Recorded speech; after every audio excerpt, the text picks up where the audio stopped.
Cricket మ్యాచ్లో over పూర్తయ్యాక మళ్ళీ ఓవర్ వేసేందుకు కొంత వ్యవధి ఉంటుంది. ఈ వ్యవధిలో కెప్టెన్లు ఫీల్డింగ్ మొహరింపులు చేస్తుంటారు. దాంతో కొంత సమయం వృధా అవుతుంటుంది. దీన్ని అరికట్టేందుకు అంతర్జాతీయ క్రికెట్ మండలి వారు ఒక కొత్త రూల్ ని తీసుకురాబోతుంది. ఈ రూల్ ప్రకారం ఓవర్ ముగిసిన తరువాత 60 సెకండ్ల లోపు కొత్త ఓవర్ ప్రారంభించాల్సి ఉంటుంది. ఈ రూల్ అమలు చేసేందుకు ఓ ఎలక్ట్రానిక్ క్లాక్ ను స్టేడియంలో ఏర్పాటు చేస్తారు. ఇది 60 నుంచి 0 వరకు కౌంట్ డౌన్ చేస్తుంది. ఫీల్డింగ్ జట్లు నిర్ణీత సమయంలోపు కొత్త ఓవర్లో తొలి బంతిని విసరలేకపోతే ఆ జట్టుకు 2 హెచ్చరికలు జారీ చేస్తారు. తద్వారా 5 పరుగుల జరిమానా విధించే వీలుంటుంది. అయితే వికెట్ పడినప్పుడు మైదానంలోకి కొత్త బ్యాట్స్మెన్స్ వచ్చినప్పుడు ఈ సమయంలో నిబంధన వర్తించదు.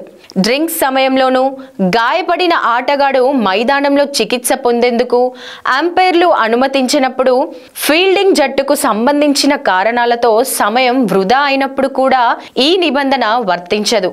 41.9 నిబంధన కింద ఈ కొత్త రూల్ తెచ్చేందుకు ఐసీసీ కసరత్తులు చేస్తుంది.